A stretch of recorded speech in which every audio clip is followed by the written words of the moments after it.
मुख्यमंत्री डॉक्टर मोहन यादव ने रायसेन जिले में आयोजित उन्नत कृषि महोत्सव 2026 के तहत प्रदर्शनी सह प्रशिक्षण कार्यक्रम का शुभारंभ किया। इस मौके पर केंद्रीय रक्षा मंत्री राजनाथ सिंह और केंद्रीय कृषि मंत्री शिवराज सिंह चौहान भी शामिल हुए। इस मौके पर आधुनिक कृषि को बढ़ावा देने के लिए ई फार्म ऐप का भी लोकार्पण किया गया। सीएम ने कहा कि प्रधानमंत्री के नेतृत्व में आज भारत का मान सम्मान वैश्विक स्तर पर निरंतर बढ़ रहा है। मुझे गर्व है कि मध्य प्रदेश का रायसेन जिला 47 देशों में बासमती चावल का निर्यात कर प्रदेश और देश का गौरव बढ़ा रहा है। आज यशस्वी प्रधानमंत्री के नेतृत्व में जिस प्रकार से देश की दुनिया के सामने छवि बन रही है और वाकई अद्भुत है मंच आज का। एक तरफ सीमा पे जवान और उसके रक्षा मंत्री हमारे बीच माननीय राजनाथ सिंह जी और खेत में किसान, दोनों का मान सम्मान बराबर है। यह आयोजन आज दोनों की गरिमा बढ़ाने वाला है। मुख्यमंत्री डॉक्टर मोहन यादव ने कहा कि किसान का हित सर्वोपरि है। सीएम ने कहा कि मध्य प्रदेश में 2625 प्रति क्विंटल की दर से गेहूं की खरीद कर किसानों को उनकी उपज का उचित मूल्य सुनिश्चित किया जा रहा है।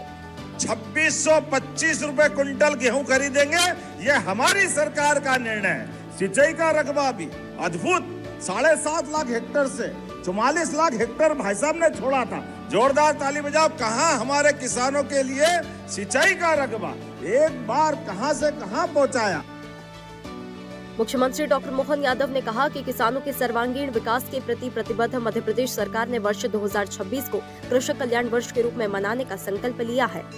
हमने पूरा वर्ष किसान कल्याण वर्ष मनाने की घोषणा की है और उसके माध्यम से भारत सरकार के आधार पर ये जो प्रदर्शनी का विस्तृत रूप बना है, ये वाकई उसकी पूरी हनुमान जी के विशाल रूप की तरह ये हमारे लिए विराट रूप दिख रहा है। मुख्यमंत्री डॉक्टर मोहन यादव ने कहा कि कांग्रेस के जमाने में गेहूं भी आयात करना पड़ता था, लेकिन आज हमें गर्व है कि रायसेन का बासमती चावल 47 देशों में निर्यात हो रहा है। कांग्रेस के जमाने में खाने के गेहूं भी आयात करने पड़ते थे और 60-70 के दशक में तो कांग्रेस के नेताओं के माध्यम से देश ने कहा कि खाने के लिए तकलीफ है तो उपवास के मार्ग पे ले जाए गए। लेकिन आज अपने इस बात का गर्व है, अकेला रायसेन 47 देशों में बासमती चावल का निर्यात कर रहा है। जोरदार ताली बजाएं अपने खुद के लिए। इससे पहले मुख्यमंत्री डॉक्टर मोहन यादव ने देश के रक्षा मंत्री राजनाथ सिंह का राजकीय विमानतल भोपाल पर हार्दिक स्वागत और अभिनंदन किया। इस अवसर पर मुख्यमंत्री ने राजनाथ सिंह का पुष्पगुच्छ और अंग वस्त्र से स्वागत कर प्रतीक चिन्ह भेंट किया। केंद्रीय रक्षा मंत्री रायसेन के कृषि महोत्सव प्रदर्शनी और प्रशिक्षण कार्यक्रम के शुभारंभ के लिए ट्रांजिट विजिट पर स्टेट हैंगर भोपाल आए थे।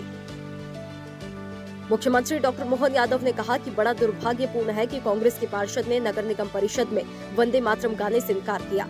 अगर इस पर कोई कार्रवाई नहीं करते हैं तो जीतू पटवारी और कांग्रेस के अन्य नेताओं को इस्तीफा दे देना चाहिए। वंदे मातरम गाने से इनकार किया और बड़ी बेशर्मी के साथ कहा कि मैं नहीं गाऊंगा, और ऐसे कांग्रेस के पार्षद का चरित्र ये बता रहे हैं। और वो भारत माता की जय से भी मना करते। कांग्रेस के प्रदेश अध्यक्ष जीतू पटवारी, कांग्रेस के राष्ट्रीय अध्यक्ष नेता प्रतिपक्ष राहुल गांधी बताए, ये स्पष्टीकरण दे कि आखिर उनका इस प्रकार के अपने सदस्यों को प्रोत्साहन देने की क्यों नीति है। मुख्यमंत्री डॉक्टर मोहन यादव ने कहा कि अब मध्य प्रदेश चीतों के पुनरुद्धार का भी मुख्य केंद्र बन रहा है।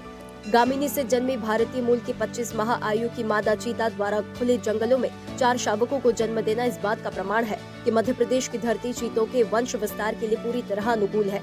प्रकृति और वन्य जीव संरक्षण के प्रति हमारी प्रतिबद्धता सफल हो रही है। कुनू के प्रबंधकों और वन्य जीव चिकित्सकों को बहुत बहुत बधाई।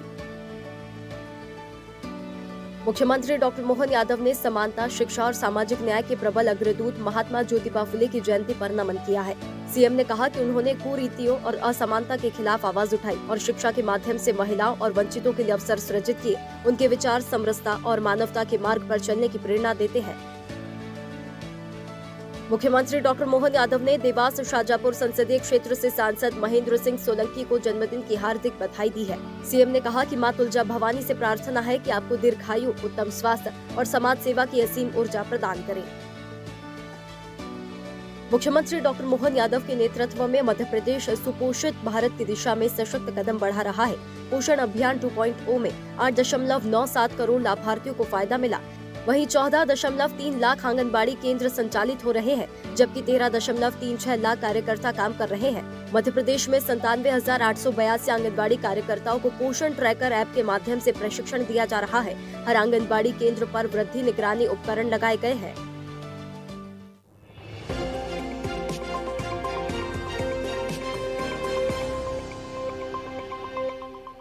और ऐसी ही ताजा खबरों के लिए लाइक, फॉलो और यूट्यूब पर सब्सक्राइब कर बेल आइकन जरूर दबाइए और हर अपडेट के लिए विजिट कीजिए स्वदेशलाइव.com।